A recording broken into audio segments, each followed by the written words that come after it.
So hello students. सो इस video में हम क्लास 11th के प्रीवियस ईयर के कुछ क्वेश्चंस करेंगे। ओके, सो फर्स्ट क्वेश्चन देखते हैं। If A and B are two disjoint sets then number of element in A union B is equals to. Okay, अगर सेट हमारे डिसजॉइंट होते हैं, जैसे मान लिया हमारा एक सेट ये रहा, सेट ए और सेट बी, तो दोनों डिसजॉइंट होते हैं, तो जो हमारा number of element in A union B होगा n A plus N B. Okay, क्योंकि ये दोनों हमारे डिसजॉइंट सेट है। यूनियन का मतलब क्या होता है? ए और बी, मतलब हमें दोनों को इंक्लूड करना है, ए और बी को भी। ओके, सो हमारा फर्स्ट पार्ट का आंसर ये ए हो गया। ओके, और अगर इसी क्वेश्चन में अगर ये डिसजॉइंट नहीं होते हैं तो कुछ इस तरह से सेट होता है, ये ओवरलैपिंग होती है इन सेट्स में। सो तो ए यूनियन बी हमारा क्या होता है? N A plus N B is equals to n A plus N B, और हम इसको माइनस कर देते क्योंकि इसमें ये दो बार ऐड हो चुका है, तो एक बार हमने इसको माइनस कर दिया, तो उसका इंटरसेक्शन लेके माइनस कर दिया। ओके, अगर ये डिसजॉइंट नहीं होते तो, बट ये डिसजॉइंट है। ओके, सेकंड क्वेश्चन चलते हैं। The value of one plus iota, one plus iota square, one plus iota की one plus iota raise to the power 4 is. तो क्वेश्चन यही खत्म हो गया। ये आप देख सकते हो, one plus iota square, one plus iota square कितना होता है? Zero. One plus iota square की वैल्यू कितनी होती है? -1। So one minus one equals to zero. So the this you can see all parts are in multiplication, so the answer will be 0. Okay, question number 3 है, magnitude of x plus two less than 9 होना चाहिए। अच्छा, किसी का जैसे मान लिया ये कोई नंबर है मॉड a, अगर मैंने ऐसे लिखा है लेस देन 9 और इक्वल्स टू 9, तो ये -9 कहीं यहाँ होगा और ये +9 यहाँ होगा। तो किसी का मैग्नीट्यूड 9 से, मैग्नीट्यूड में हम प्लस माइनस नहीं देखते हैं, मैग्नीट्यूड में हम बस मॉड देखते हैं। तो ये कह रहा है 9 से कम होना चाहिए, इसका मतलब इसके बीच में होना चाहिए, इसके बीच में। 9 से इस तरफ मैग्नीट्यूड ज्यादा हो जाता है किसी भी नंबर का, और -9 से भी इस तरफ मैग्नीट्यूड ज्यादा हो जाता है। मैं मैग्नीट्यूड की बात कर रहा हूँ, जैसे इस तरफ -10 होगा, -11 होगा, तो मैग्नीट्यूड ज्यादा होगा। इसका मतलब जो हमारा x+2 होगा, अगर हम मॉड हटाएंगे तो x+2, इसकी वैल्यू -9 से इस वाले -9 से ज्यादा होगी। ओके, और x+2 की इधर से ज्यादा होगी और इसकी इधर से कम होगी, लेस देन 9। क्योंकि ये जो हमारा होना चाहिए ना x+2, ये जो हमारा होना चाहिए इसके बीच में होना चाहिए, -9 और 9 के बीच में, जब भी मैग्नीट्यूड कम होता है। ओके, सो इसको सॉल्व करते हैं हम। तो इसको सॉल्व कर लेते हैं और इन दोनों का हम इंटरसेक्शन लेंगे। एंड है ना, ये दोनों कंडीशन होनी चाहिए। एक कह रहा है -9 से ज्यादा होना चाहिए और एक कह रहा है 9 से कम होना चाहिए, तो दोनों कंडीशन सेटिस्फाई होनी चाहिए। तो यहाँ से कितना आएगा? x ग्रेटर देन और इक्वल्स टू -9 और 2 कितना हो जाएगा? -11।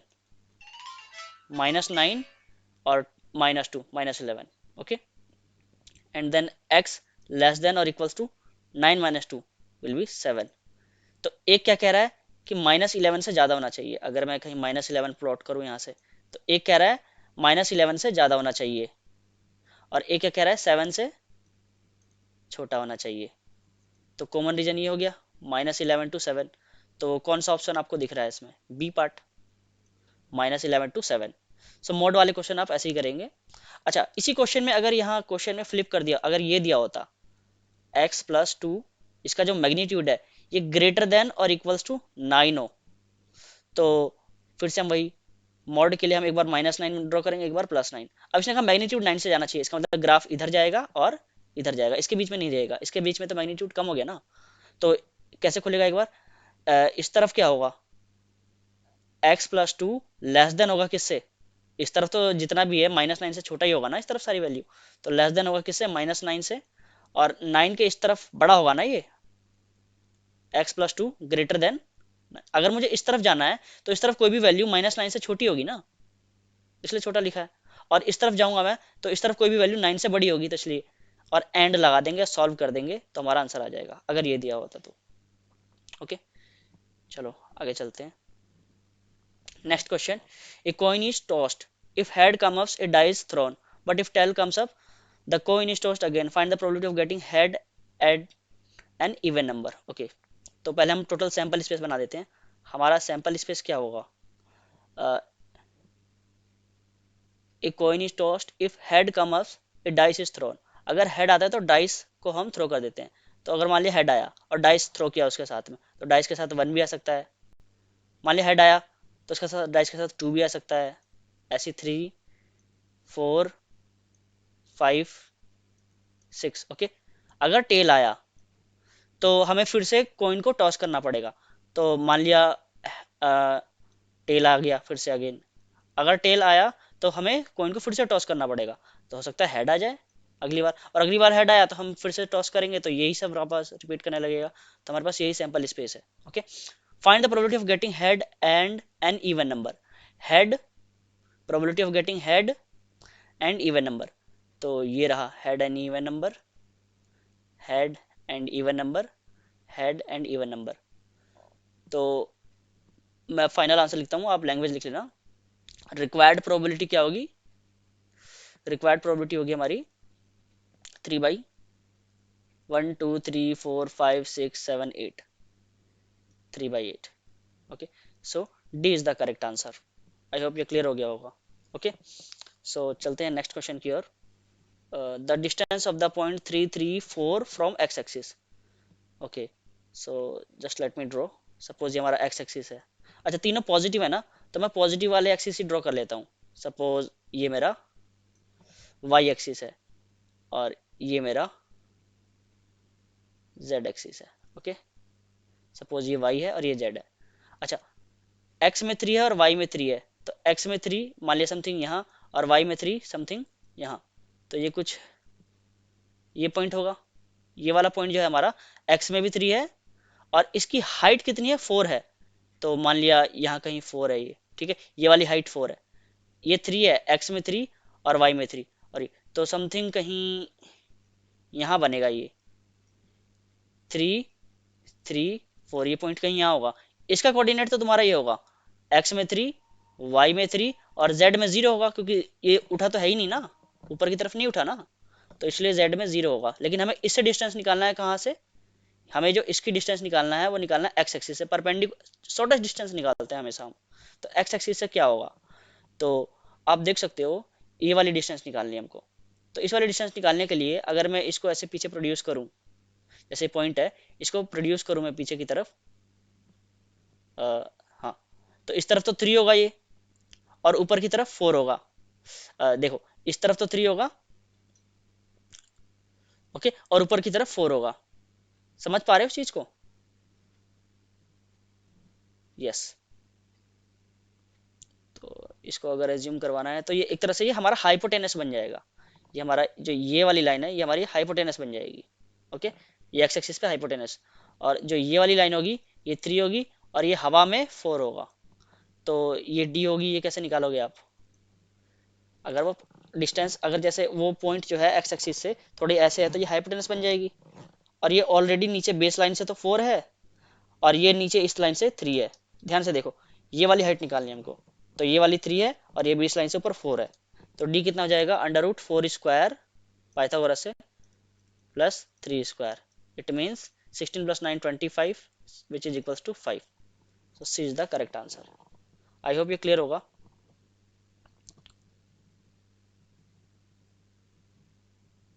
Okay, let a this. A के अंदर टोटल 10 एलिमेंट हैं. Then the number of subsets of A containing exactly 2 elements. मतलब कि हमको सबसेट बनाने हैं और इसमें 2 एलिमेंट होने चाहिए और वो ए से होना चाहिए. ठीक है, ऐसे सबसेट बनाने हैं. तो कितने होंगे? तो 10 है. 10 में से कोई भी 2 एलिमेंट सेलेक्ट कर लो. 10C2. ओके, 10 में से ये सिलेक्शन का जो तरीका होता है, 10 में से कोई भी 2 सेलेक्ट कर लिया, तो क्या होगा आंसर? 10 × 9/2, 2 5 जा 10, 5 9 जा 45.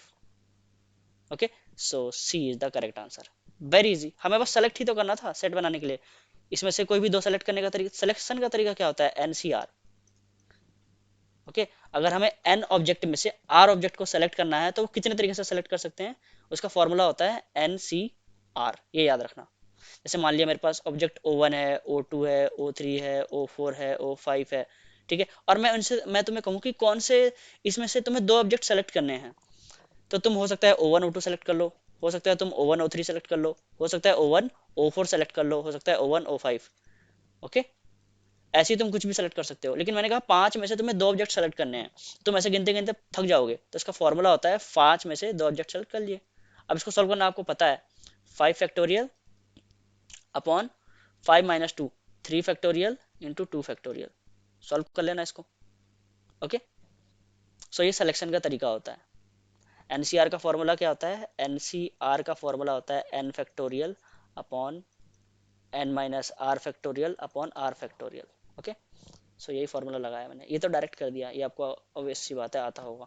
10c2 10 फैक्टोरियल, आप इसको ऐसे भी करते हैं ना, अगर 10 फैक्टोरियल अपॉन 10 - 2, एक बार घटा दिया 8 फैक्टोरियल, और एक बार ये खुद ही इसका फैक्टोरियल ले लिया 2 फैक्टोरियल, मतलब ऊपर न्यूमरेटर में 10 फैक्टोरियल, डिनोमिनेटर में 2 फैक्टोरियल, और एक बार यहाँ पर इसका डिफरेंस ले लिया 10 - 2 8 फैक्टोरियल। सॉल्व करोगे तो 45 ही आएगा। Okay, the sum to infinity of the following series. Okay, हमें सम निकालना है इस सीरीज का, 6 plus 1.2 plus 0.24 so on infinity तक। तो मैं देख सकता हूँ क्या ये जीपी है। ओके, चेक कर लेते हैं। अगर मैं 1 पॉइंट, जो हम कॉमन रेशो निकालते हैं वो कैसे निकालते हैं, नेक्स्ट टर्म को पीछे वाली टर्म से डिवाइड कर देते हैं, 1/2 डिवाइडेड बाई 6। सो ये कितना होगा, 12 × 1 = 12, 12 × 5 = 60, 1/5 आ रहा है कॉमन रेशो। अच्छा, देखते हैं नेक्स्ट वाली टर्म से भी क्या यही आता है, 0.24 अपॉन 1.2, सो 12 × 2 = 24 और 12 × 10 = 2, यस 1/5 आ रहा है। तो अगर कॉमन रेशो लेस देन 1 होता है, तो जो हमारा समीशन होता है, कॉमन रेशो अगर लेस देन हो, तो इन्फिनिटी टर्म्स का जो हमारे अगर हम सब निकालना चाहते हैं इनफाइनाइट टर्म्स का, तो कैसे निकालते हैं, a/1 - r, where a is first term and r is common ratio.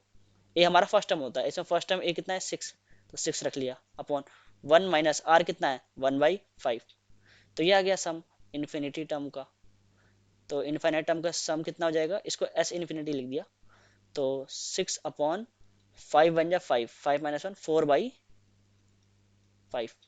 2 2 जा 4, 2 3 जा 6, 15/2 यानी 7.5। So this will be the answer. Okay, okay आगे चलते हैं। Yes, sine x minus sine 3x। अच्छा, फॉर्मूला क्या होता है sine x minus sine y का? इसका फॉर्मूला होता है 2 cos x + y/2, 2 cos x + y/2 sine x minus y/2। Okay, ये फॉर्मूला होता है, और ये cos 2x का फॉर्मूला होता है। तो मैं इसको लिखता हूँ, जो मेरा न्यूमरेटर पार्ट है, 2 cos में जोड़ दिया 3x x 4x और 2 से डिवाइड कर दिया, तो 2 cos 2x। सिमिलरली साइन में डिफरेंस ले लिया, तो साइन में डिफरेंस लेंगे तो x में से 3x करेंगे तो -2x आएगा, यानी कि -2x आया तो उस माइनस को बाहर लगा लिया, फिर x से डिवाइड कर देंगे, 2 से डिवाइड कर देंगे तो 2x बिकम x, अपॉन इसको क्या लिखेंगे हम, -cos 2x।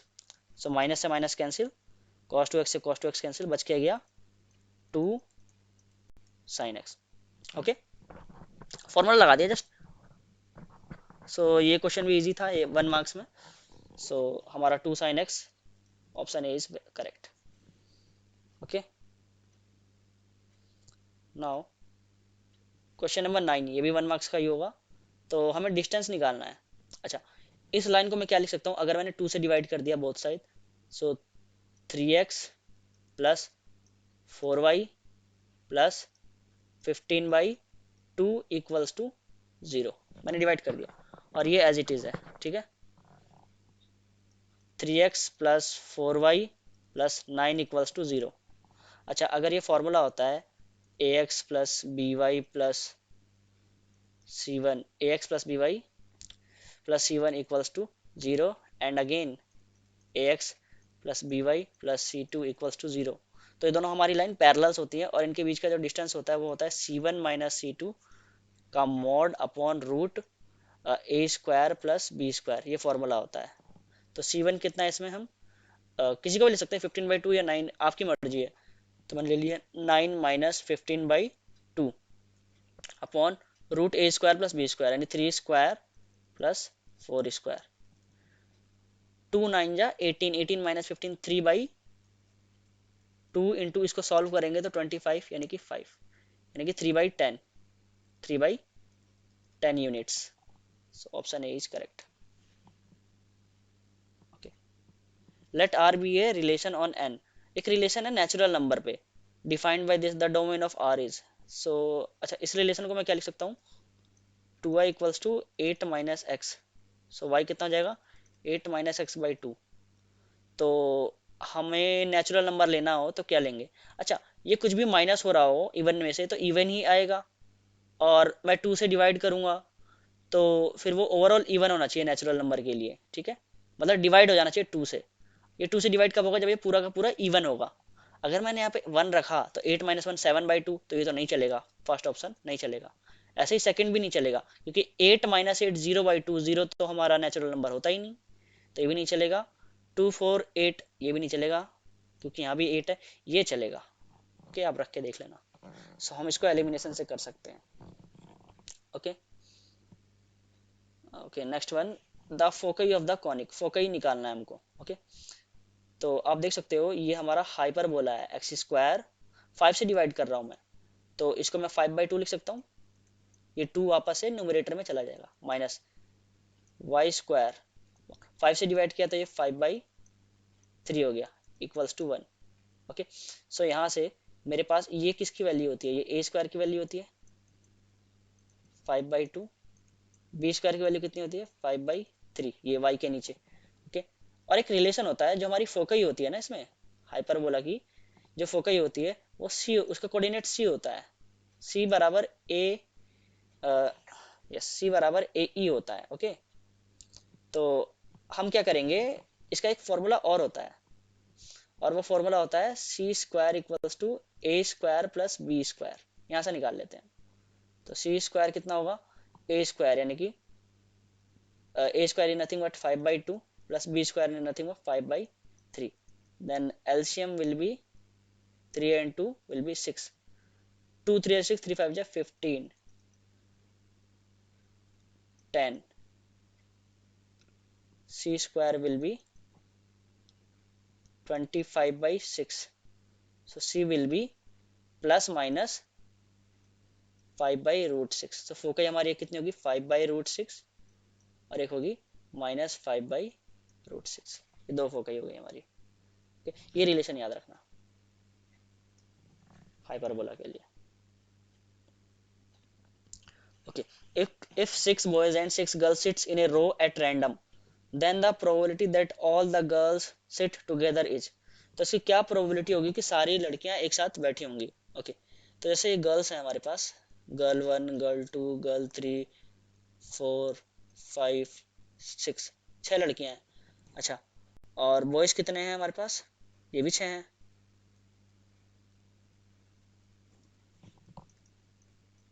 6 बॉयज हैं। अब इन्होंने क्या है कि इसकी प्रोबेबिलिटी क्या होगी कि गर्ल्स एक साथ बैठेंगी, तो टोटल अरेंजमेंट क्या होगा, मतलब कैसे भी अरेंजमेंट, मतलब सारे के सारे कैसे भी बैठे, वो होगा 12 फैक्टोरियल, क्योंकि टोटल 12 लोग हैं ना, टोटल अरेंजमेंट यानी कि सैंपल स्पेस जो होगा हमारा वो 12 फैक्टोरियल होगा। Okay, and girls sit together, एक साथ बैठेंगे, उसकी क्या प्रोबेबिलिटी होगी, तो गर्ल्स को ये इस पूरे को एक ही यूनिट मान लो, तो ये एक यूनिट और ये 6, टोटल 7 यूनिट हो गए, तो 7 फैक्टोरियल। अच्छा, ये आपस में भी तो इंटरचेंज हो सकते हैं, तो 6 फैक्टोरियल, 6 है ना, तो रिक्वायर्ड प्रोबेबिलिटी होगी हमारी, रिक्वायर्ड प्रोबेबिलिटी होगी हमारी 7 फैक्टोरियल 6 फैक्टोरियल अपॉन 12 फैक्टोरियल। सो कैलकुलेट कर लेना, तो चलो कर देता हूँ calculate. 7 into yes, let it be 7 factorial, 6 factorial, 12 को हम लिख लेते हैं 12 into 11 into 10 into 9 into 8 into 7 factorial, ये कैंसिल हो गया।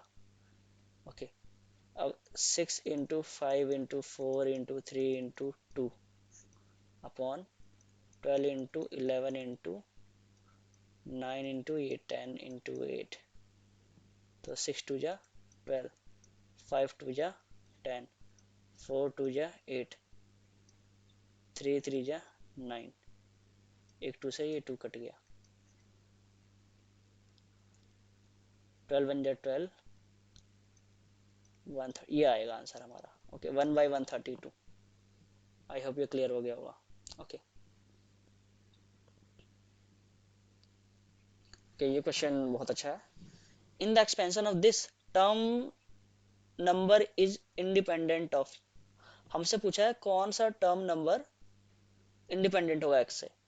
तो हमारा जो जनरल टर्म का फॉर्मूला होता है tr+1 का फॉर्मूला, मान लिया ये कोई हमारा एक्सपेंशन है x plus y raised to the power n, तो मुझका rth टर्म है, मतलब r+1th टर्म, क्योंकि इसको अब जब आप एक्सपेंड करोगे तो nc0, और पहला term x raised to the power n-0 और y raised to the power 0 plus similarly nc1 x raised to the power n-1 y raised to the power 1, so on ऐसा चलता रहेगा। लास्ट में ncn x raised to the power n-n यानी कि 0 और y raised to the power n, तो ऐसे जाता रहता है। यानी कि ये पहला टर्म है, पहला टर्म में यहाँ 0 है, दूसरा टर्म में यहाँ 1 है, t1 है, ये t2 है, और सिमिलरली ऐसा चलता रहेगा। मतलब कि यहाँ पहला टर्म लोगे तो ये 0 लगाना पड़ता है nc0, तो ऐसे ही r+1 टर्म में यहाँ कितना लगाएंगे, इससे एक कम, तो ncr x raised to the power n-r y raised to the power r। So ये जनरल टर्म का फॉर्मूला होता है हमारा। ठीक है, अब हमसे पूछा है कि कौन सा टर्म ये इंडिपेंडेंट होगा x से, तो हम निकाल लेते हैं। तो जनरल टर्म इसका क्या होगा, NCR यानी 18CR, root x raised to the power 3 है, इसको हम ऐसे लिख सकते हैं x raised to the power 1/3, और इसकी पावर क्या लिखेंगे हम, 18 minus r, yes 18 minus r, y raised to the power r, इसका मतलब 1/2 x raised to the power 1/3 और इसकी पावर r। ओके, अब हम सारे x वाले टर्म्स को एक साथ क्लब कर लेते हैं, ये हमारा r+1th फॉर्मूला। ओके, तो यस 18CR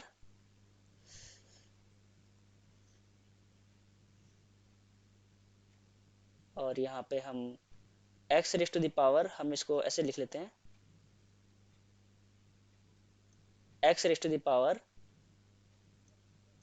18 माइनस r/3, ऐसे लिख लिया, और यहाँ पर 1/2 इसकी पावर r ऐसे रहने दिया, और यहाँ पर क्या हो जाएगा हमारे पास, अगर मैं इसको ऐसे लिखना चाहूँ x की पावर माइनस r/3, अब ये x बेस सेम है तो पावर क्या हो जाएंगी, जो भी ऐड वैड होना वो हो जाएगा, तो 18CR 1/2 raised to the power r, और x की पावर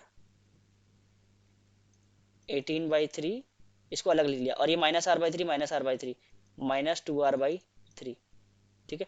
अब मैं चाहता हूँ इंडिपेंडेंट ऑफ x हो, यानी कि इसकी पावर 0 हो जाना चाहिए, यानी कि 18/3 -2r/3, ये क्या होना चाहिए 0, अगर ये 0 होगा x की पावर 0 तो वही, तभी तो ये 1 बन जाएगा, यानी कि इंडिपेंडेंट ऑफ x हो जाएगा। सो यहाँ पर हमारा 2r/3 किसके इक्वल हो जाएगा, 3 6 जा 18, 6 के इक्वल, इसका मतलब 2 3 जा 6, r कितना जाएगा 9, यानी कि यहाँ पर 9 होना चाहिए। तो ये टर्म कौन सा होगा, ये अगर यहाँ पे 9 है तो ये टर्म 10वां टर्म होगा, है ना। तो 10th टर्म हमारा जो क्या होगा, इंडिपेंडेंट ऑफ x होगा। ठीक है, 10, अगर हम t10 निकालेंगे तभी तो हम यहाँ पे 9 लिखेंगे, r हमारा 9 आ रहा है, इसका था 10वां टर्म, तो term number will be 10, 10th term is independent, term number 10th is independent of x। Okay, very good. If the sum of n terms of an AP is this, जो हमारा सम है n टर्म्स ऑफ एपी का वो कितना है 3n² plus 5n। अच्छा कोई भी एपी होता है उसका पहला पहला टर्म a होता है, दूसरा टर्म a प्लस डी और a प्लस 2d, और उसका जो जनरल टर्म होता है a प्लस n-1 × d। तो अगर मैं पहले टर्म का सम निकालू s1 तो वो तो a ही आएगा ना, तो a हमारा s1 के इक्वल आ गया। तो मैं अगर a निकालना चाहता हूँ पहला टर्म तो s1 होगा, तो s1 कैसे निकालूंगा, इसमें 1 रख दिया, तो 1 रख दिया, तो 3 + 5 s1 निकाल देते हैं ना हम। तो जैसे कि हमारा s1 किसके इक्वल है a के, तो यहाँ अगर मैं 1 हो तो सब में 1 रखना पड़ेगा, तो 5 3 ये कितना हो जाएगा 8। ओके। अच्छा अब मैं अगर s2 निकालूं तो s2 कैसे निकालेंगे हम, s2 होगा हमारे पास 2² प्लस 5 × 2, तो s2 2 2 जा 4 4 3 जा 12 5 2 जा 10, 12 और 10 22। ओके बट ये S2 आया क्या, ये इन दोनों को जोड़कर आया है, इन दोनों को जोड़ोगे तो 2a प्लस डी आया है, ये 2a प्लस डी, इसका मतलब 2a प्लस डी हमारा कितना है 22 है। बट हमें a पता है, a कितना है हमारे पास 8, तो d कितना हो जाएगा 22 minus 16, so d will be 6। तो a पता चल गया, अब पता चल गया, अब पूछा देन 164 इज कौन सा टर्म, यानी कि मान लेते हैं nth टर्म का फॉर्मूला क्या होता है, ये होता है ना a प्लस n-1 × d, ये हमारा 164 दिया हुआ है जनरल टर्म का, तो a पता है हमको, a कितना है, a है हमारा 8, हमें नहीं पता कि ये कौन सा टर्म है, बट d पता है 6 164, सो n-1 × 6 164 minus 8 156, further n-1 divided 156 divided by 6, okay,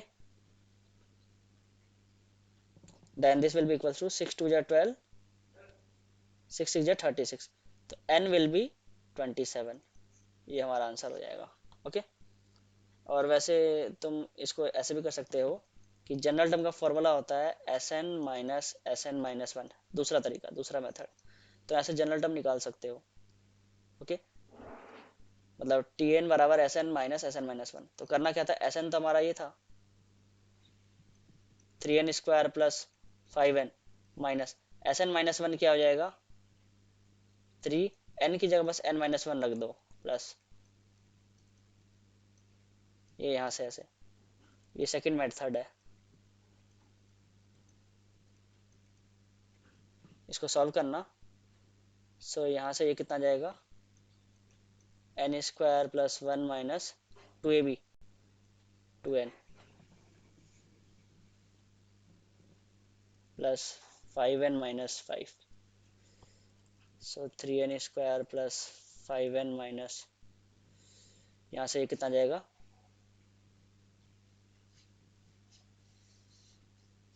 3n², यहाँ से ये 3 और ये -5 -2, और यहाँ से 3 2 जा 6, 5 में से 6 गया -n। ओके सो ये 3n अगर कहीं गड़बड़ हुआ तो चेक कर लेना, verify your self, just 3, okay सब ठीक है। 3n², ये बाहर माइनस है इसकी वजह से कैंसिल हो जाएगा, 5n में से 5n और ये minus minus plus n 6n हो जाएगा, ये माइनस माइनस प्लस 2, ये कितना था कहीं गड़बड़ होगा 3, चेक कर लेना कहीं अगर गड़बड़ हो तो 164, ओके चेक कर लेना खुद से कहीं अगर गड़बड़ हो तो, यहाँ कहीं गड़बड़ किया हुआ तो मैंने।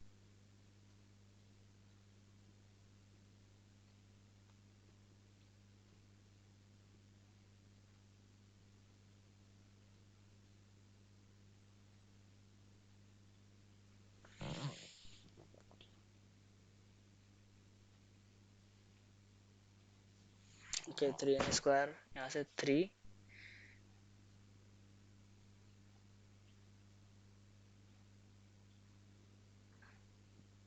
चेक कर लेना। 6n विल बी 162, यहाँ से n कितना आ रहा है 6, नहीं ठीक तो आ रहा है, सही आ रहा है, ठीक है। 120, यहाँ भी 27 आ रहा है, यहाँ भी 27, सो हाँ ये ठीक है, वेरी करेक्ट है। तो ये दूसरा मेथड था। ये जनरल टर्म का फॉर्मूला होता है Sn - Sn - 1।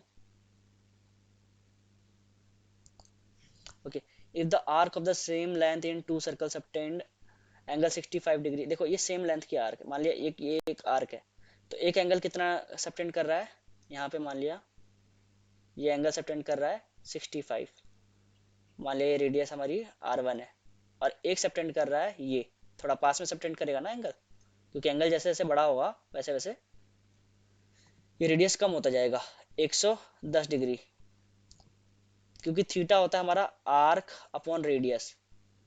क्योंकि देखो जैसे ये इनवर्सली प्रोपोर्शनल है रेडियस के, आर्क अगर सेम हो तो, ठीक है, आर्क तो सेम है, मान लिया आर्क हमारा कुछ भी x है, तो यहाँ से रेडियस कितना होगा, हमें रेशो किसका निकालना है, रेडियस का, तो रेडियस बराबर क्या होगा arc upon theta, arc upon theta.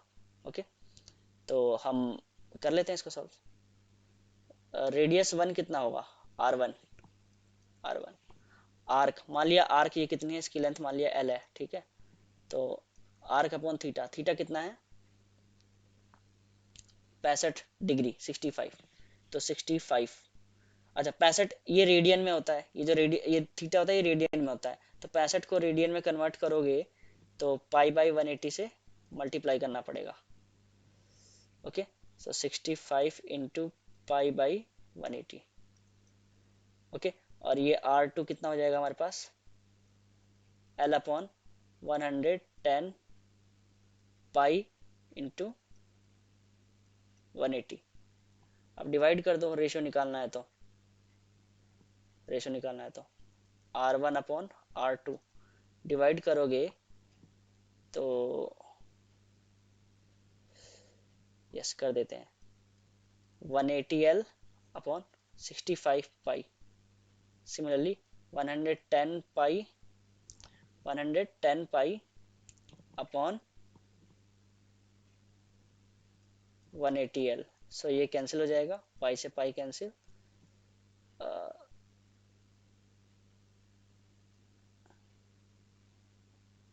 5 से कैंसिल हो जाएगा ये, 5 टू जेड 10, 5, तो आंसर आ जाएगा हमारे पास 22:13। ओके, ये हमारा आंसर हो जाएगा। सो ये ध्यान रखना, ये रेडियन में कन्वर्ट कर लेना, डायरेक्ट डिग्री में सॉल्व करोगे तो मे भी आंसर गलत आ जाए, बट फिर भी देख लेना, रेडियन वैसे डिपेंड नहीं कर रहा, क्योंकि ये सब तो कैंसिल होना ही है ना, तो डिग्री में भी करोगे तब भी आंसर सही आएगा। ओके, बट फिर भी CBSE बोर्ड में हमें स्टेप्स पे मार्क्स मिलते हैं, तो ये रेडियन में जरूर कन्वर्ट करके दिखाना। ओके, अब हमें x और y की वैल्यू निकालनी है, find x and y if x plus y comma 2 3,2x plus y are equal. तो ये ऑर्डर्ड पेयर इक्वल कब होते हैं, जब हमारा x प्लस वाई 3 हो और ये सेकंड वाला ऑर्डर पेयर जो है 2 किसके इक्वल हो, 2x प्लस वाई के। तो ये भी एक बहुत ईजी क्वेश्चन है, आपने 10th क्लास में किया होगा। करना कुछ नहीं है, बस दोनों को साइमल्टेनियसली सॉल्व कर लेना है। जैसे कि फर्स्ट इक्वेशन है, इसमें से मैं इसको माइनस कर दूं तो 2x में से x गया, x बचेगा, y में से y गया, 0 बचेगा, नीचे वाले में से ऐसे 2 में से 3 गया तो -1, तो x की वैल्यू -1 आ गया। अब यहाँ पे -1 पुट कर दो, इधर जाके प्लस हो जाएगा तो y की वैल्यू 4 आएगा। देखो ये आंसर आ गया, एक बार में हो गया। इसको इक्वेशन 2 किया, इसको इक्वेशन 1, इक्वेशन 2 में से इक्वेशन 1 को माइनस करोगे तो ये आ जाएगा, और ये फर्स्ट इक्वेशन से आ जाएगा। ओके,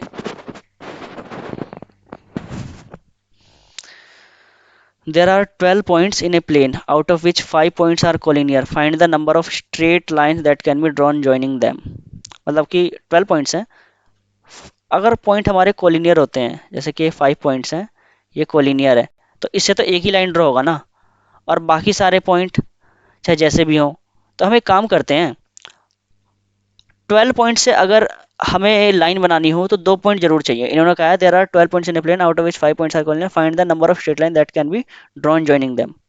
ओके, तो अगर मेरे को लाइन ड्रॉ करना है तो 2 पॉइंट चाहिए, हमें पूछा कितने नंबर, 2 पॉइंट तो जरूर चाहिए, तो 12C2। अब इसमें हमने 2 पॉइंट सेलेक्ट कर लिए, अब इससे बहुत सारी लाइन बन गई हैं, ठीक है। लेकिन इसमें ना वो भी इंक्लूड हो गई हैं कि इसमें ये भी इंक्लूड हो गए हैं कि ये कोलिनियर नहीं है, ये कोलिनियर पॉइंट वाले भी इंक्लूड हो गए हैं कि इनसे ऐसे लाइन बन गई, इनसे ऐसे लाइन बन गई, इनसे, बट वो तो है एक ही लाइन ना। तो हम क्या करते हैं, जो वो पांच, ये जो 5 पॉइंट से 2 पॉइंट सेलेक्ट करके लाइन बनी है उसको माइनस कर देते हैं। लेकिन ऐसा करने पे ये एक लाइन भी माइनस हो गया, तो क्या करते हैं, वो उस लाइन एक को ऐड कर देते हैं। मेरी बातें समझ में आ रही है? ओके, तो इसको सॉल्व कर लेना और आंसर कमेंट करना कितना आंसर आता है। ओके, ठीक है, इसको सॉल्व करके आंसर कमेंट करना। इसमें क्या हुआ कि सारे वो काउंट हो गए जो 5 पॉइंट नॉन जो कॉलिनियर थे उसके भी, लेकिन हमको तो नहीं चाहिए थे ना वो, तो इसलिए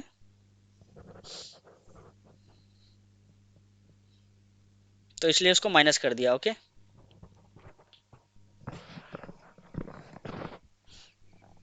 ऑल राइट। और इसमें वो वाला भी लाइन माइनस हो गया, तो इसलिए एक लाइन को एक को ऐड कर दिया।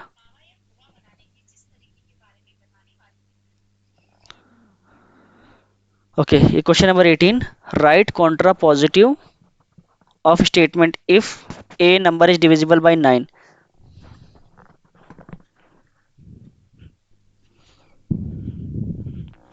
Right contrapositive of the statement if a number is divisible by 9 then it is divisible by 3। Okay, तो इसका सिंपल सा कॉन्ट्रा पॉजिटिव होगा, if a number is divisible by 3 then it is divisible by 9, simple. आप इसका answer लिखें, if a number is divisible by 3 then it is divisible by 9, ये answer होगा। Write the negative of the following statement, all integers are not rational number, तो first वाले का तो होगा all integers are rational numbers. Second वाला 6 is divisible by 9, 2 and 3, ये दो स्टेटमेंट है। इसमें पहला स्टेटमेंट है पी मान लिया, 6 इज डिविजिबल बाय 2, मान लिया स्टेटमेंट, मान लिया इवन है। सेकंड स्टेटमेंट E2 जो है, 6 इज डिविजिबल बाय 3, एंड कहा है, तो E1 इंटरसेक्शन E2, एंड का मतलब यही होता है। अब इसका मेरे को नेगेशन लेना है, तो इसका नेगेशन लूंगा मैं, तो E1 का नेगेशन हो जाएगा और इंटरसेक्शन यूनियन में कन्वर्ट हो जाएगा, और E2, तो इसका जो हमें नेगेशन लेना था ना इसका, तो पहले हमने इसको इसमें कन्वर्ट कर लिया एंड में, फिर इसका नेगेशन लिया तो इसका और यूनियन हो गया। अब ये जब हम नेगेशन को खोलते हैं तो यूनियन हो जाता है। तो हम क्या लिख सकते हैं, E1 का नेगेशन यानी कि 6 इज डिविजिबल बाई 2 को हम क्या लिखेंगे, 6 इज नॉट डिविजिबल बाई 2, या हम लिख सकते हैं 6 is 6 is divisible by not 2 और नॉट 3। ओके, या हम ये भी लिख सकते हैं 6 इज नॉट डिविजिबल बाई 2, और फिर हम यहाँ लिखेंगे और 6 इज नॉट डिविजिबल बाई 2 और 3। ओके,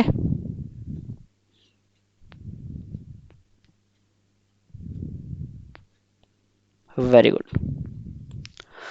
ओके, क्वेश्चन नंबर 20 देखते हैं।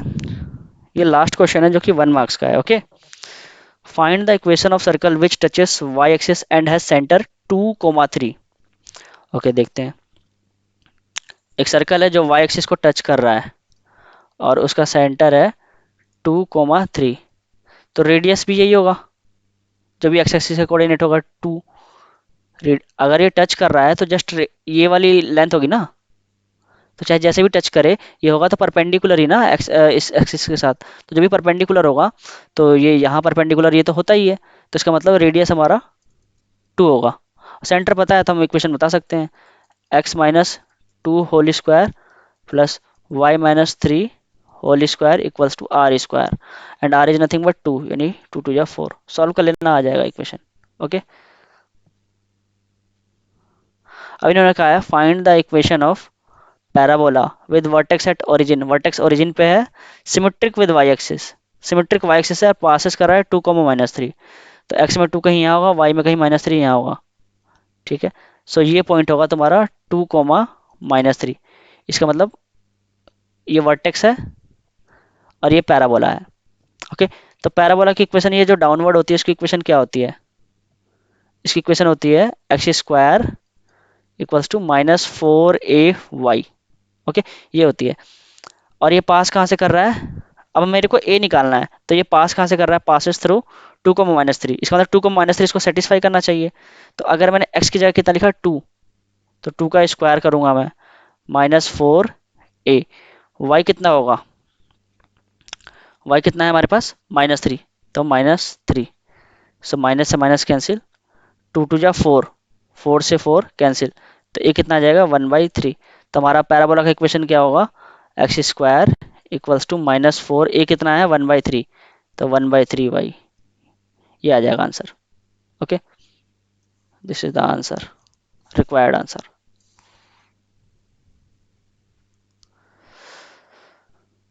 Okay, question number 21, section B है हमारा ये। हमें क्या गिवन है? cos x/2 equals to negative of √10। और हमको ये दिया हुआ है कि x/2 जो है वो π/2 और 3π/4 के लिए। तो हमें cos x की वैल्यू फाइंड आउट करनी है। ओके, मैं एक काम करता हूँ, x की वैल्यू निकाल लेता हूँ यहाँ से। सो अगर मैंने 2 से मल्टीप्लाई किया तो यहाँ पाई आ जाएगा, 2 से मल्टीप्लाई करें 2 कैंसिल हो जाएगा ये, और ये 3π/2 से मल्टीप्लाई करेंगे तो 2। तो क्वाड्रेंट क्या होता है? एक पाई यहाँ पर है और 3π/2 यहाँ होता है, यानी कि x कहाँ चला गया? x चला गया थर्ड क्वाड्रेंट में, और cos x की थर्ड क्वाड्रेंट में वैल्यू नेगेटिव होती है। ओके, तो देखते हैं। तो यानी कि हमें cos x जो निकालेंगे वो नेगेटिव आएगी। ओके, cos x/2 है, तो cos 2x का फॉर्मूला क्या होता है? cos 2x का फॉर्मूला होता है 2 cos² x/2 - 1। ये होता है हमारा फॉर्मूला, डायरेक्ट रिलेशन है ये। तो अगर यहाँ एंगल डबल था तो एंगल यहाँ आधा हो गया, तो यहाँ भी एंगल आधा हो जाएगा।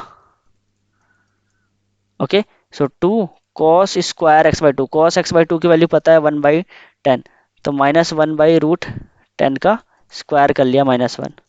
सो 2 इंटू 1/10 -1, 5, 1/5 -1। सो cos x का हमारा आंसर कितना आ जाएगा? 5 1 जा 5, 1 - 5 -4/5। नेगेटिव आ रहा है तो इसका आंसर हमारा करेक्ट है। नेगेटिव ही आना चाहिए, पॉजिटिव नहीं आना चाहिए। अगर पॉजिटिव आता तो इसको नेगेटिव बना देते। Okay, question number 22। Okay, question number 22 देखते हैं। Find the domain and range of the function. हमें डोमेन बताना है और रेंज बताना है। ओके, सो ये जो अंदर आप जो भी देख रहे हो वैल्यू, से ये हमेशा पॉजिटिव ही रहना चाहिए। अगर नेगेटिव होगा तो ये आप देख सकते हो कि ये हमारा रियल नंबर नहीं बचेगा। तो 16 - x² जो होगा वो पॉजिटिव होगा। अच्छा, अगर मैं इसको ऐसे लिखूँ x² - 16, दोनों तरफ माइनस ले लिया तो नेगेटिव होगा। इसका मतलब x -4 और x+4 ऐसे लिख सकते हैं इसको हम। ओके, क्योंकि x² -4² ही तो लिख सकते हैं इसको, और लेस देन 0। अच्छा, अब मैं प्लॉट करता हूँ। यहाँ से जो हमें रूट्स मिलेंगे वो 4 और -4 होंगे, तो -4 कहीं यहाँ, 4 यहाँ, इस तरफ पॉजिटिव नेगेटिव पॉजिटिव। बट ये तो कह रहा है नेगेटिव, तो नेगेटिव तो इसके बीच में है ना। अगर आप इससे 4 से बड़ी वैल्यू लेके देख लो, यहाँ रख के देखो, ये जरूर इसको सेटिस्फाई करेगा। 5 रख के देख लो, पॉजिटिव आएगी। ठीक है, तो हमारा जो इसका डोमेन होगा x बिलोंग्स टू -4 to 4, ये इसका डोमेन होगा। ओके, अगर आप इसके बीच में कोई भी वैल्यू लेते हो तो ये पूरा अंदर पॉजिटिव आएगा। इससे बड़ी लेके देख लो, 5 लेके देख लो, या -5 लेके देख लो, 25, तो 16 में से 25 जाएगा तो नेगेटिव आंसर आएगा, इसीलिए हमारा डोमेन ही आएगा। अच्छा, डोमेन ये आ गया। सपोज करो f(x) हमारा y है, f(x) y है, 16 - x²। ओके, तो इसका जो हमारा रेंज हो सकता है वो कहाँ से? इसकी मिनिमम वैल्यू तो 0 हो सकती है, तो मिनिमम वैल्यू इसकी 0, नेगेटिव तो कभी देगा ही नहीं ना, रूट के अंदर है, तो मिनिमम वैल्यू 0। और मैक्सिमम वैल्यू कहाँ से कहाँ तक जा सकती है? मैक्सिमम वैल्यू अगर ये 0 हो जाए तो 4, तो 4। अच्छा, आप बता सकते हो ये ग्राफ किसका होगा? अगर मैं इस तरफ कर दूं X square plus Y square, तो आप ग्राफ देख सकते हो सेमी सर्कल का होगा कुछ इस तरह से। इस तरफ -4, इस तरफ 4, तो डोमेन इसका -4 से 4, और ये 0 से इसकी रेंज कहाँ जाएगी, +4 तक। तो देखो 0 पे, एट पॉइंट 0 पे ये 4 है, तो ये इसका ग्राफ अगर बनाना चाहो तो ये इसका ग्राफ होगा। आप याद रख सकते हो, ऐसा सेमी सर्कल ग्राफ होता है इस वाले फंक्शन का, कुछ इस तरह से। ओके, क्वेश्चन नंबर 23 हमको डिफरेंशिएट करना है। तो जैसे हमारे पास फंक्शन एफ एक्स क्या है, x square plus x sine x, ठीक है, upon x plus cos x है। तो हमको एफ डैश एक्स निकालना है, तो चलो कर देते हैं। निकाल लिया F dash x. F dash x कैसे करेंगे हम? हम्म तो सबसे पहले हमने नीचे वाले फंक्शन का स्क्वायर किया, एक्स प्लस कॉस एक्स का होल स्क्वायर।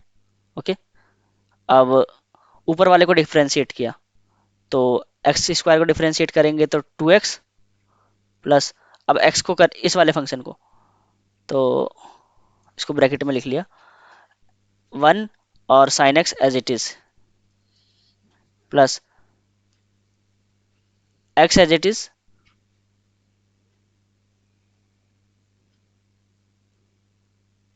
पहले x को किया sine X as it is, x as it is sine X को किया तो cos x, ठीक है, ये आया।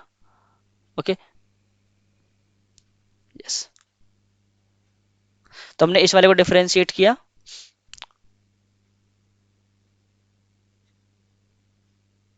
और इसको एज इट इज लिख लेंगे, x प्लस कॉस एक्स, फिर यहाँ पर माइनस, अब हम इस वाले को एज इट इज रहने देंगे, x square plus x sign X को, और डेनोमिनेटर को डिफरेंशिएट करेंगे तो x का कितना होगा, 1 cos x का माइनस साइन एक्स। आई होप ये क्लियर होगा, ठीक है। सो एफ डैश एक्स, ये क्या हो जाएगा, 2x और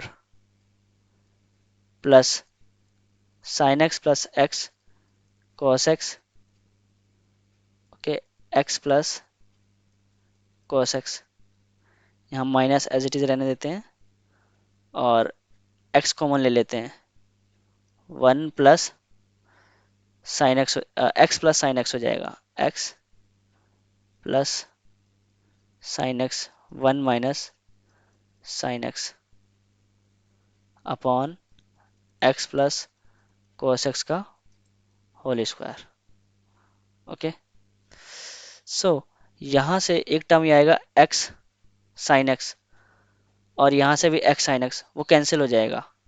अच्छा, इधर भी मल्टीप्लाई करनी है, तो यहाँ से आई थिंक आप कर लोगे, इसका आंसर मुझे कमेंट करना, नहीं होगा तो मैं नेक्स्ट वीडियो में इसको बता दूंगा। ओके, बस करना क्या है, इन टर्म्स को एक्सपेंड करना है और कुछ नहीं करना। थोड़ा टाइम लगेगा बट क्वेश्चन इजी है, उतना टफ नहीं है। ओके, सेकंड देखते हैं, अगर जैसे इस क्वेश्चन में लगता है आपको टाइम लगता है तो इसको कर लेते हैं। फर्स्ट प्रिंसिपल से हमको इसको सॉल्व करना है। एफ एक्स क्या दिया हुआ है हमको, एफ एक्स गिवन है x cube plus 27, x cube plus 27। तो फर्स्ट प्रिंसिपल क्या होता है हमारा, लिमिट, फर्स्ट प्रिंसिपल होता है हमारा जो, यानी कि एफ डैश एक्स, या हम ये भी कह सकते हैं D Y by D X, हमें इसको डिफरेंशिएट करना होता है। अच्छा, इसको अगर डिफरेंशिएट करोगे तो पता है हमें कितना आएगा, 3x स्क्वायर आएगा, डिफरेंशिएट करोगे तो 27 का डिफरेंशिएशन 0 होता है।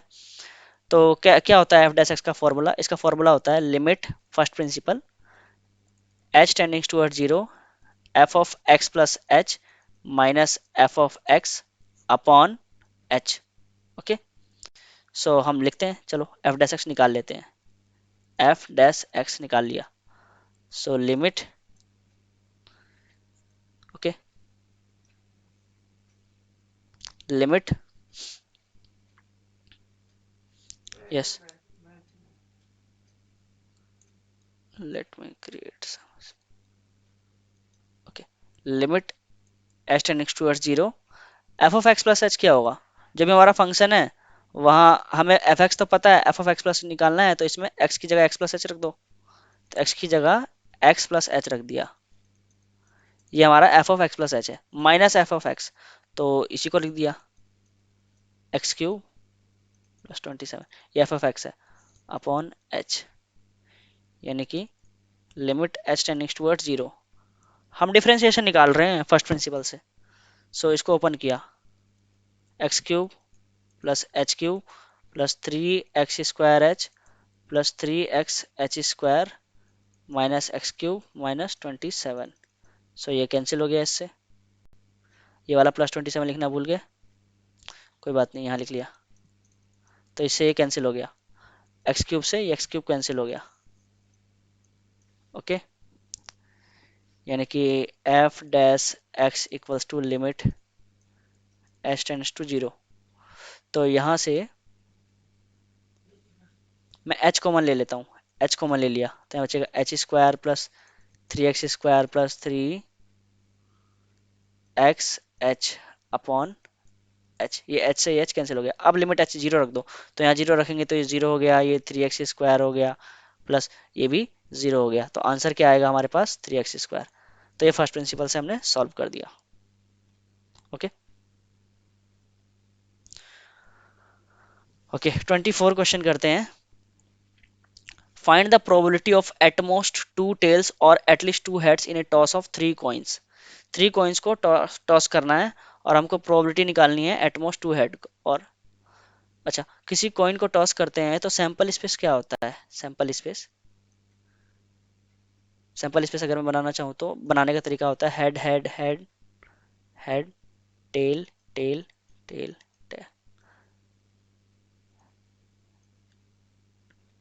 Tell tail head.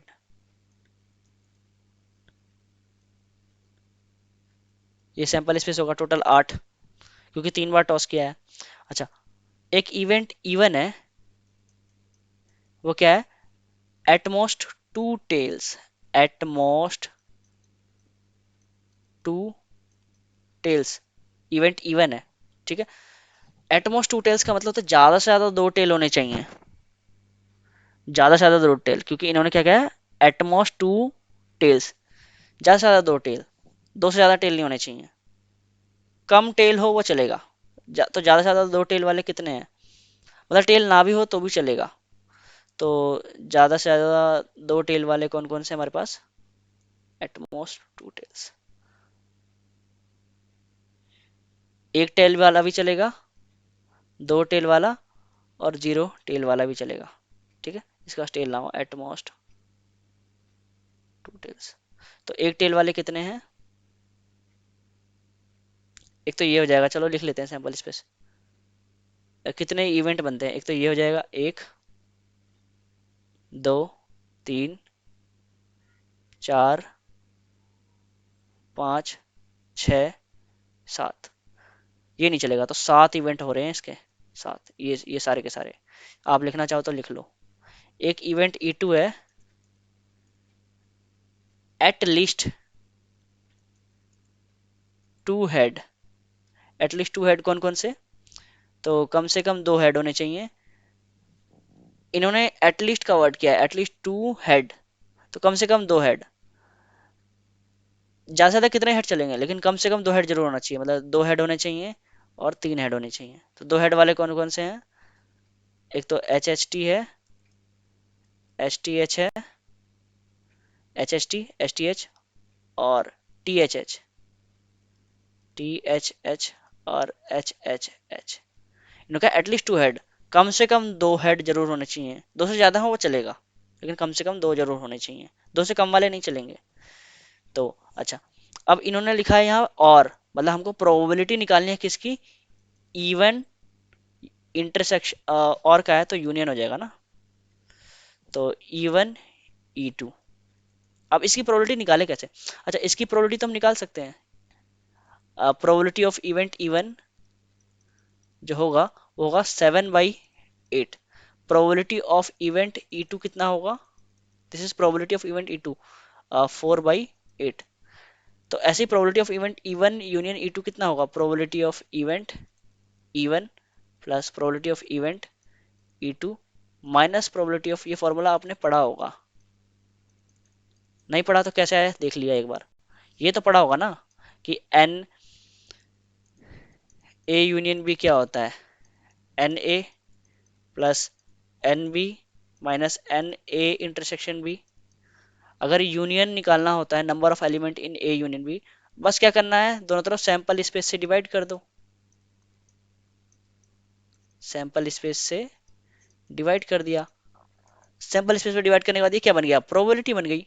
प्रोबेबिलिटी क्या होती है, sample space to favourable event, तो यही प्रोबेबिलिटी बन गई। अब यहाँ रख लिया, आगे हमारा रिक्वायर्ड प्रोबेबिलिटी, E1 क्या है 7/8 प्लस E2 कितना है 4/8। अच्छा, E1 इंटरसेक्शन E2, तो E1 इंटरसेक्शन E2 क्या होगा, ये खुद ही होगा, ये दोनों में इंटरसेक्शन निकालोगे तो ये खुद ही आएगा। इसमें बस कौन सा वाला नहीं होगा, इसमें बस तुम्हारा यही तो नहीं होगा ना, टेल टेल टेल वाला नहीं होगा ना, इसमें टेल टेल टेल वाला नहीं होगा इवेंट E1 में, लेकिन ये सारे तो होंगे ना। तो E1 निकाला, E2 निकाला, E1 इंटरसेक्शन E2, ये खुद ही रहेगा, ये वाला, इन दोनों का अगर इंटरसेक्शन निकालोगे तो ये खुद ही आ जाएगा, H H T, H T H, T H H और एच एच एच, ये खुद ही आ जाएगा। तो ये भी कितना आएगा तुम्हारा, इसकी भी प्रोबेबिलिटी कितनी आएगी, ठीक है, E1 इंटरसेक्शन E2, इसकी प्रोबेबिलिटी कितनी आएगी 4/8, तो यहाँ रख दिया -4/8, सो ये कैंसिल, तो हमारा रिक्वायर्ड आंसर कितना आ जाएगा,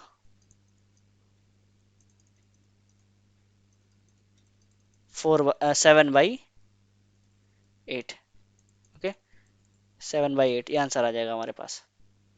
सो ये समझ में आता होगा, कुछ नहीं किया, इवेंट निकाला E2 और इवेंट निकाला इवन और इवेंट निकाला E2। दोनों इवेंट में, फर्स्ट वाले इवेंट में टेल टेल टेल नहीं है क्योंकि एटमोस्ट 2 टेल्स का है, तो एटमोस्ट 2 टेल्स में दो से ज्यादा टेल नहीं आना चाहिए, दो से ज्यादा टेल एक ही है, 3 टेल वाला, दो से कम वाले टेल चलेंगे। तो इस टोटल 7 इवेंट थे, मतलब टोटल 7 इसमें फेवरेबल कंडीशन थे, और E2 में टोटल 4 फेवरेबल कंडीशन थे। तो प्रोबेबिलिटी कैसे निकालते हैं, sample space total favourable condition upon sample space, okay. So ऐसे इसकी प्रोबेबिलिटी 7/8, इसकी 4/8, और हमने दोनों का इंटरसेक्शन देखा तो वो भी 4 ही आ रहा था, यही आ रहा था, मतलब हमने इवेंट E1 और E2 का सैंपल इंटरसेक्शन निकाला तो वो इवेंट E2 के इक्वल ही आ रहा था, ठीक है, इसलिए ऐसा हुआ, ओके। नेक्स्ट क्वेश्चन कहते हैं, ये लिमिट सॉल्व करनी है, तो देखो x π/2 की तरफ जा रहा है, एक काम करते हैं हम इसमें h ऐड कर देते हैं, और हम बोल देते हैं कि h ऐड कर दिया π/2 में, और ये h किसकी तरफ जा रहा है, 0 की तरफ, ठीक है। यानी कि अगर मैं यहां से इक्वल्स टू लगा दूं तो x माइनस π/2 किसकी तरफ जाएगा, h की तरफ, ओके। x माइनस π/2 किसकी तरफ जा रहा है, h की तरफ जा रहा है,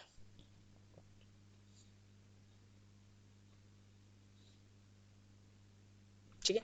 तो अब हम लिमिट h की तरफ भेजने लगते हैं, ठीक है, लिमिट h टेंडिंग्स टुवर्ड्स 0, हमने यहाँ पे लिमिट h 0 की तरफ माना है ना, तो अब यही लगा देते हैं, 1 माइनस साइन, x की जगह क्या लिखेंगे, यहाँ से x की जगह लिखेंगे हम π/2 प्लस h, देख सकते हो मैंने यहाँ पे π/2 की तरफ h जोड़ दिया है, तो x की जगह क्या लिखूंगा मैं, π/2 प्लस h, ठीक है, क्योंकि x π/2 की तरफ जा रहा था तो h जोड़ दिया बस, okay.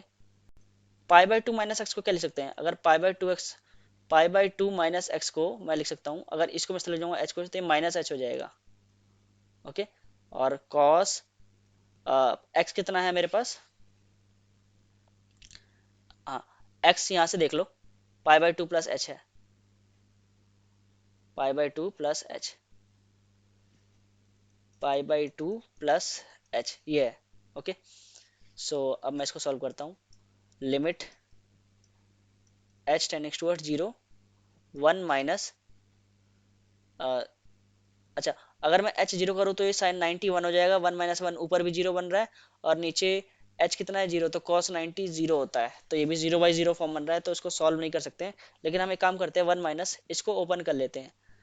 Sine x plus Y का फॉर्मूला क्या होता है, साइन एक्स कॉस वाई है ना, तो यानी कि sine π/2 cos h plus cos π/2 sin h, ये इसका फॉर्मूला हो जाएगा, upon minus H. Okay, cos का करते हैं फॉर्मूला अपन, तो cos x cos y है ना, यानी कि cos π/2 into cos h minus sin π/2 sin h, ये फॉर्मूला होता है। आई होप ये पढ़ा होगा formula. Okay, so next step में क्या हो जाएगा, ये limit h tendings toward 0 1 minus sin π/2 1 होता है, और cos h as it is, तो cos h, ऐसी तरह ये cos π/2 0 हो जाएगा, माइनस h, cos π/2 0 हो गया, sin π/2 1, तो sin h बचा, ये भी माइनस का, तो माइनस का sin h। Okay, so minus से माइनस ये कैंसिल हो गया, तो नेक्स्ट स्टेप में इसको क्या लिखेंगे हम, limit h tendings toward 0 1 minus cos h upon h sin h। एक काम करते हैं, h से डिवाइड कर देते हैं और h से मल्टीप्लाई कर देते हैं, तो यहाँ स्क्वायर हो जाएगा। अब ये क्वांटिटी 1 होती है ना, लिमिट अगर h 0 की तरफ जा रहा हो तो sin h/h ये 1 होता है। और आपने ये भी पढ़ा होगा कि लिमिट, अगर नहीं पढ़ा तो लिख लिया, 1 minus cos x upon x square जो होता है ये 1/2 होता है, लिख लिया, इसको याद कर लिया, तो लिख लो इसको जल्दी से। तो 1 minus cos H upon H square ये कितना हो जाएगा, 1/2, तो ये हमारा आंसर है, फाइनल रिजल्ट हमारा कितना आएगा, 1/2। आई होप ये क्लियर हो गया होगा। Okay, very good. Coat square 15 minus cot square 15 plus, convert कर लेते हैं, 1 minus ten square 15 degree upon, इसको लिखेंगे हम 1/10, तो 1 प्लस टेन स्क्वायर 15 डिग्री, 10 में कन्वर्ट कर लिया। ओके, सो आपने एक फॉर्मूला पढ़ा होगा cos 2 थीटा का, ये होता है 1 minus ten square theta upon 1 plus ten square theta, cos 2 theta का फॉर्मूला होता है ये। ओके, तो अगर थीटा 15 है, यहाँ अगर थीटा मैं 15 ले लूँ तो 2 थीटा कितना होगा, 30, इसका मतलब ये किसके इक्वल होगा, हमारा cos 30 डिग्री के इक्वल। ओके, या इसको मैं लिख सकता हूँ cos 2 15, cos 2 15। ओके, तो ये इस cos 30 डिग्री की वैल्यू क्या होती है, √3/2। सो ये हमारा आंसर आ गया। सो मेरे को ये फॉर्मूला याद होना चाहिए cos 2 थीटा का। Okay, 1 minus ten square theta 1 plus ten square theta. Okay, अगर ये फॉर्मूला याद नहीं है तो ये क्वेश्चन नहीं कर पाओगे, सोचते रह जाओगे।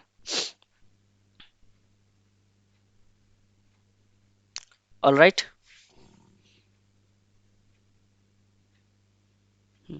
चलते हैं नेक्स्ट क्वेश्चन की ओर।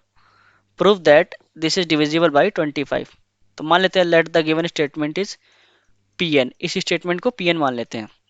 स्टेटमेंट है क्या कि 7 raised to the power 2n plus 3 raised to the power, sorry 2 raised to the power 3n minus 3 into 3 raised to the power n minus 1 is divisible by 9, is divisible by 25। जो statement है ये हमने इसको Pn मान लिया, तो हम check करते हैं कि P1 ट्रू है कि नहीं, चेक कर लेते हैं। तो देख लेते हैं P1 ट्रू है कि नहीं, तो 7 square plus 2 into 3 into 1 minus 3 into 3 into 1 minus 1, so this is 7 7 ja 49 plus this is 2 raised to the power 0 1, so this is equals to 50। yes, 50 is divisible by 25। तो हम देख सकते हैं कि 50 तो डिविजिबल होता है 25 से, तो हम यहाँ लिखेंगे P1 is true। अब हम मानते हैं लेट Pk is true, हम मानते हैं कि Pk ट्रू है, हमने मान लिया। तो Pk अगर 2 है तो 7 raised to the power 2k plus 3 raised to the power, sorry, 2 raised to the power 3k minus 3 into 3 raised to the power k minus 1।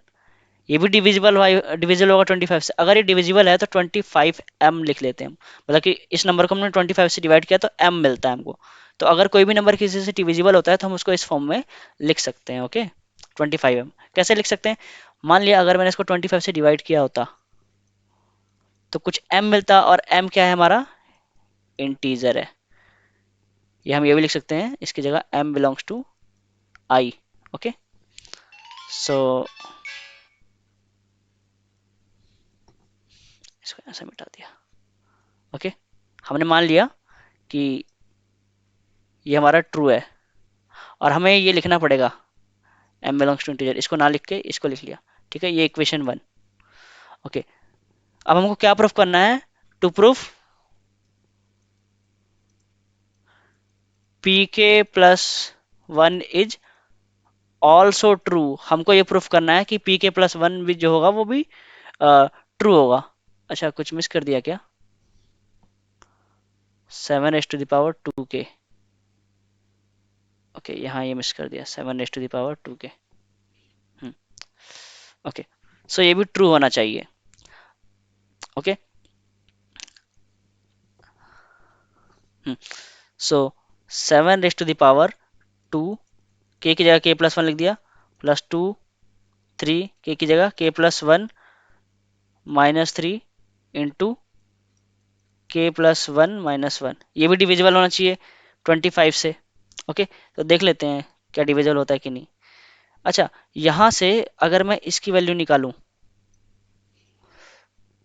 इसको मैंने ऐसे लिख लिया 7 7 जा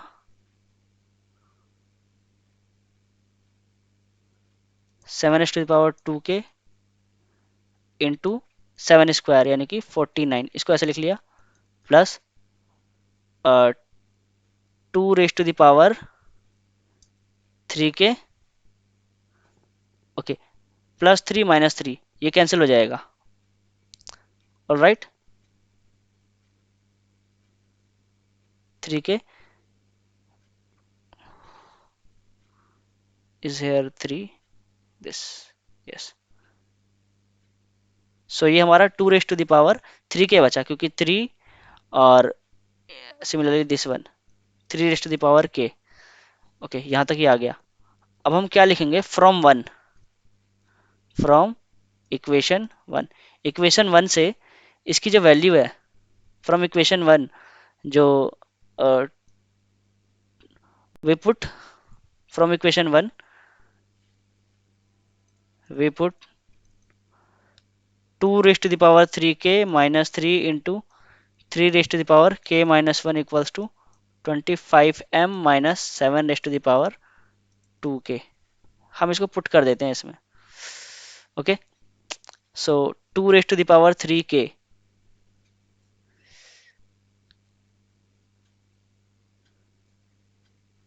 अच्छा अगर मुझे -3 लेना हो, अच्छा यहाँ से हम और क्या निकाल सकते हैं? यहाँ से ये 2 raised to the power 8। Okay, let us solve this. 2 raised to the power 3k 3 raised to the power k upon 3 24।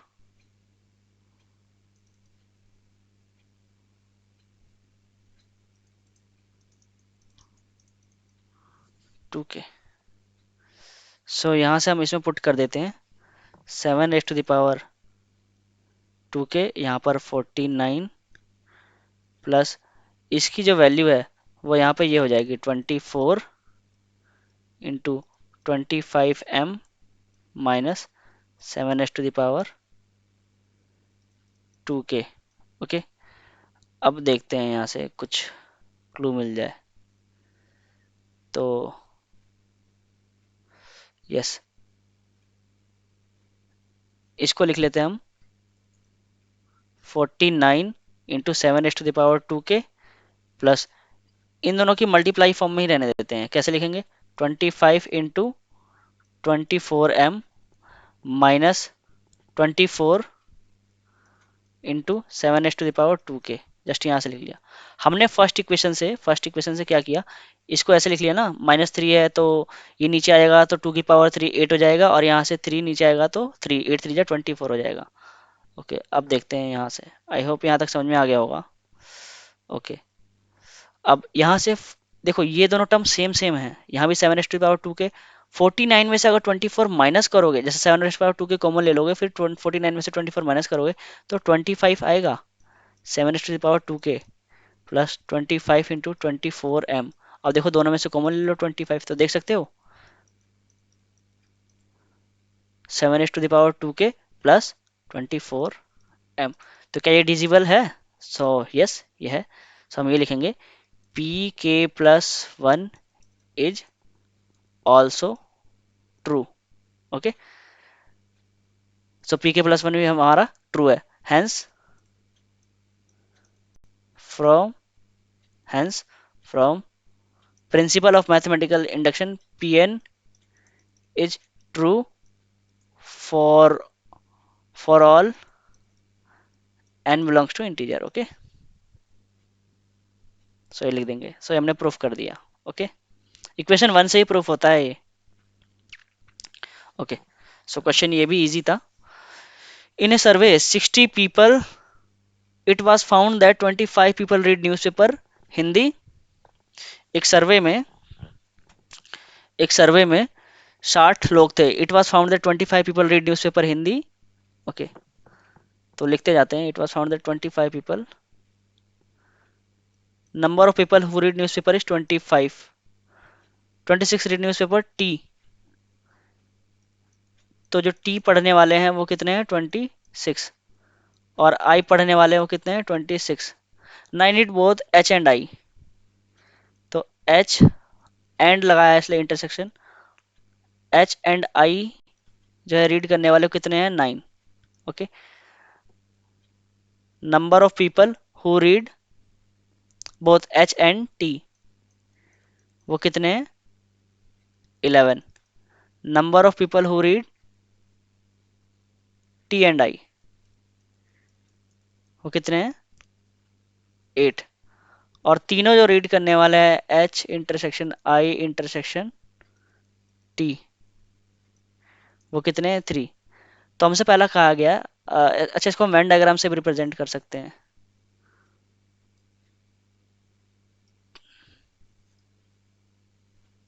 Suppose ये एच है, ये टी है, और ये आई है। तो उन्होंने कहा the number of people who read at least one of this 3 newspaper.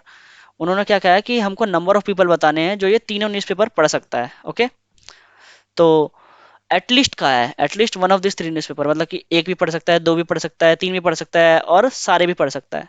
तो इसका फॉर्मूला होता है हमारे पास, तीनों पढ़ सकता है इसका मतलब हम ये सारे पढ़ सकता है, ये भी ये भी ये भी ये भी ये भी ये भी। तो हमें यूनियन निकालना है बेसिकली। तो इसका फॉर्मूला होता है N T plus N I plus N H minus N H intersection I minus N T intersection I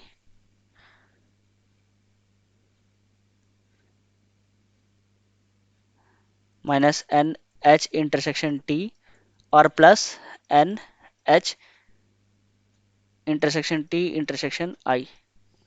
तो निकाल दिया, इन तीनों को ऐड किया, 25 26 26, 25 प्लस 26 प्लस 26, इन दोनों को माइनस किया, 9 11 8, 9 11 8, और 3 को ऐड कर दिया, तो 25 25 50 और 75 77, and 3 minus 8 1 9 9 18 28।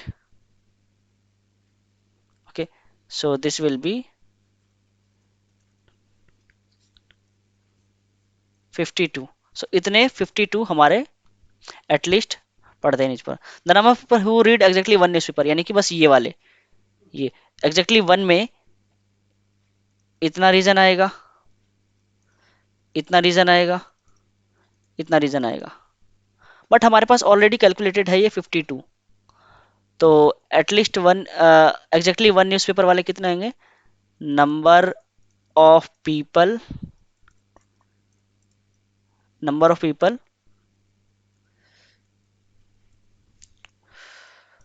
Who read exactly one.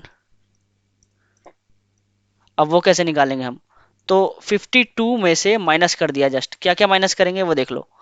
52 में से हमको ये वाला माइनस करना पड़ेगा पूरा, तो ये वाला माइनस कर दिया। ये कितना है हमारे पास? H intersection T।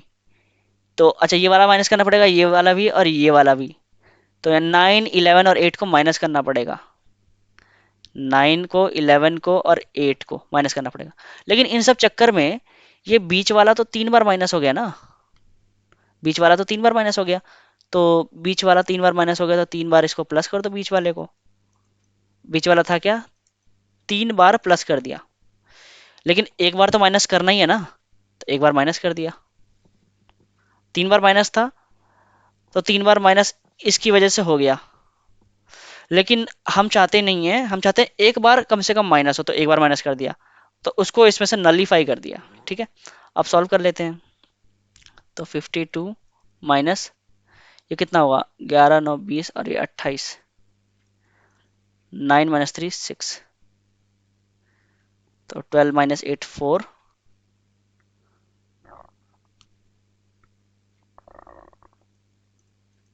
30।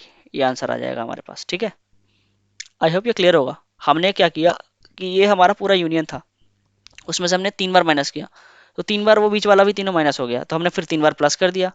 लेकिन एक बार तो माइनस करना था ना, क्योंकि हमें वो चाहिए ही नहीं, हमें तो एग्जैक्टली वन चाहिए, तो एक बार माइनस कर दिया। ओके, ये क्वेश्चन बहुत अच्छा है। Find n in the binomial expansion this if ratio of 7 term from the beginning to the 7 term from the end। अच्छा, जो हमारा जैसे x प्लस वाई, कुछ चीजें सीख लेते हैं इसमें। n, इसका जो एक्सपेंशन क्या होता है? nc0 x raise to the power n minus zero, nc0 यानी कि x raise to the power n y raise to the power 0 plus nc1 x raise to the power n minus 1 y raise to the power 1 plus nc2 x raise to the power n minus 2 y raise to the power 2। So on चलते रहता है। ऐसी last में कौन सा term आता है? Last में जो हमारा टर्म आता है वो आता है N C N, X raised to power N minus N, यानी कि जीरो हो जाता है, तो वो तो जीरो हो ही जाएगा, तो वो खत्म। और वाई रेस्ट टू पावर सीधे एन आ जाता है। ऐसे इससे पहले वाला टर्म कौन सा होगा? एन सी, इसमें से घटा दिया N minus one, X raised to power N minus one यानी कि X raised to power one, और Y raised to power N minus one. ठीक है, ऐसे ही N C N minus two X raised to power, यहाँ से क्या होगा? अ, इसमें से इसको हटा दिया तो 2 Y raised to power N minus two. ठीक है, तो जो इसका जो जनरल टर्म का फॉर्मूला होता है are plus one th term, तो मतलब कि अगर मैं आर बराबर यहाँ जीरो रखूंगा तो पहला टर्म आ जाएगा, आर बराबर जीरो रखूंगा तो पहला टर्म, पहला टर्म में आर जीरो है, दूसरे टर्म में आर वन है, तो ऐसी सातवें टर्म में आर कितना होगा? 6। अगर मुझे सातवा, ये 7 चाहिए, मान लिया T7 चाहिए, तो T7 के लिए यहाँ पे आर कितना होगा? 6। तो इसलिए फॉर्मूला क्या बनता है? N C R X race to power N minus R और Y race to power R. तो सातवां टर्म क्या होगा? यहाँ आर कितना रखना पड़ेगा? 6, यानी कि एन सी 6। ये शुरू से है, ये टर्म है शुरू से। ठीक है, N C 6 and X race to the power यानी कि 2 रेस टू दावर, अच्छा रूट 1/3 है ना, तो 1/3 और इसकी पावर एन माइनस आर यानी कि एन माइनस 6। आर तो हमारा 6 है ना, और 1/3 रेस टू दावर 1/3, और इसकी पावर कितनी हो जाती है? यही आर हो जाती है, यानी कि 6 हो जाती है। तो ये सातवां टर्म है। अच्छा, अब लास्ट से सातवां टर्म कौन सा होगा जरा बता सकते हो? ये पहला टर्म है, ये दूसरा टर्म है, अगर दूसरा टर्म है तो 1 माइनस हो रहा है, तीसरा टर्म है तो 2 माइनस हो रहा है, तो सातवां टर्म है तो 6 माइनस होगा ना। कितना होगा? 6 माइनस होगा। तो यस। अच्छा 6 माइनस होगा तो शुरू से कौन सा टर्म होगा वो, शुरू से वो कौन सा टर्म होगा, शुरू से वो टर्म होगा, आ, हमेशा याद रखना, n minus R plus two, ये वाला टर्म। यानी कि n कितना है हमारे पास, नहीं पता, r कितना है, शुरू से, जैसे कि r हमारा 7 था ना, 7 प्लस टू, तो n माइनस 5, यस, तो n माइनस फिफ्थ टर्म होगा वो। समझ में आ रहा है, n माइनस फिफ्थ, ये शुरू से टर्म है, शुरू से, तो n माइनस, ये शुरू से टर्म है तो हम क्या करते हैं, इसमें से घटा देते हैं ना, तो n minus N C N minus six लेंगे। अगर मान लिया यहाँ से मेरे को सातवां टर्म चाहिए, तो दिख ही रहा है ना, ये पहला टर्म में n है, एन सी एन, दूसरे टर्म में एक माइनस हो रहा है, तीसरे टर्म में दो माइनस हो रहा है, तो ऐसे सातवें टर्म में छह माइनस होगा ना, तो सातवें टर्म में छह माइनस होगा। और यहाँ वाला इससे एक ज्यादा होता है, तो इसमें एक जो यहाँ वाला टर्म होता है इससे एक ज्यादा होता है, मतलब कि शुरू से, ठीक है, तो इसीलिए यहाँ पे हमने एक जोड़ दिया, ठीक है। तो N C N minus six, okay, अब कितना था, two raised to the power one by three. अब क्या करते थे, इसमें से इसको घटा देते थे, तो n में से इसको घटाओगे तो n में से n घट जाएगा और ये सिक्स प्लस का हो जाएगा, ठीक है। और ऐसे ही one by three raised to the power one by three, okay, और इसकी पावर कितनी, इसकी पावर कितनी होगी, ये n माइनस सिक्स। और क्या कहा इन्होंने कि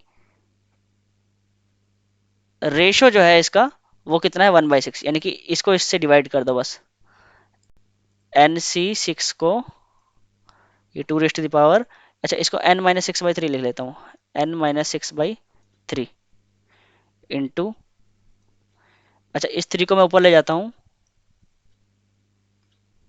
जस्ट लेट मी चेक,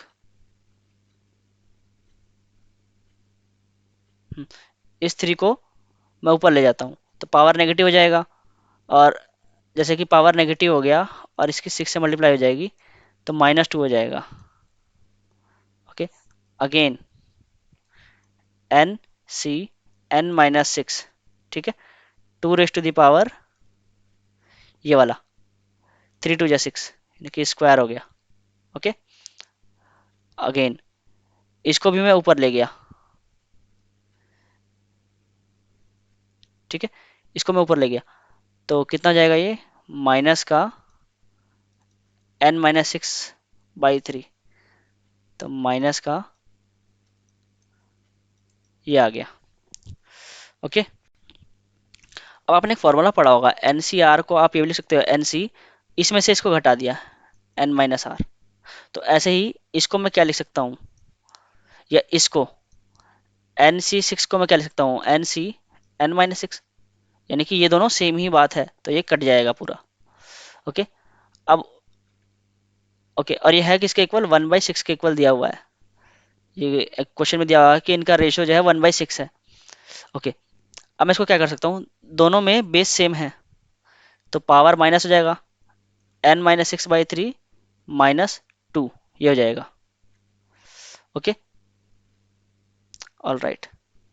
यहाँ पर भी क्या होगा, ये ऊपर जाके प्लस हो जाएगा, यानी कि यहाँ पर भी क्या होगा, N minus six by three, और ये ऊपर माइनस टू तो है ही, तो minus two one by six. अब मैं ये क्या देख रहा हूँ कि दोनों की पावर सेम है, इसका मतलब बेस क्या होगा, मल्टीप्लाई, तो थ्री टू जा सिक्स, और क्या लिखेंगे हम, N minus six by three minus two plus two, इसको लिख सकते हैं six raise to the power minus one. अब बेस सेम है तो पावर कंपेयर कर सकते हो, है ना, तो N minus six minus three minus two, ये किसके इक्वल होगा, माइनस वन के, यानी कि N minus six by three equals to minus two, इस तरफ जाके प्लस वन, यानी कि वन, यानी कि एन कितना आ जाएगा यहाँ पे, नाइन। ये हमारा आंसर है, final solution, okay. So simple था, एक बार इसको फिर से एक्सप्लेन कर देता हूँ। ये फॉर्मूला याद होना चाहिए जनरल टर्म का, N C R X race to the power N minus R Y race to the power R. तो सातवां टर्म हमारा क्या होगा, इधर से देखो पहला टर्म जीरो है तो सातवां टर्म में एन सी सिक्स आएगा, ऐसे ही इधर से सातवां टर्म में कितना, अगर तीसरा टर्म देख रहे हैं तो दो माइनस हो रहा है, तो सातवें टर्म में छह माइनस होगा, तो इसलिए यहाँ पर छह माइनस कर दिया, N C N minus six. और फिर यहाँ क्या लिखते हैं, जो हमारा जो पहला टर्म होता है इसमें से इसको घटा के लिखते हैं हमेशा, और जो दूसरा टर्म होता है इसमें एज इट इज ये वाला लिख देते हैं। जैसे यहाँ भी क्या कर रहे थे, इसमें से इसको घटा के लिख रहे थे, और यहाँ पे ये वाला एज इट इज लिख रहे थे। ठीक है, और दोनों का रेशियो ले लिया, फिर हमारा फाइनल आंसर आ गया ये। सो वीडियो अच्छा लगा हो तो लाइक शेयर और सब्सक्राइब कर देना, और कमेंट करना एक क्वेश्चन का आंसर जो हमारा डिफरेंशिएशन था, और अपने क्वेश्चंस भी पोस्ट कर सकते हो, उस क्वेश्चन को मैंने आपको नेक्स्ट वीडियो में एक्सप्लेन कर दूंगा। सो maths is all about practicing, so keep practicing. Thank you.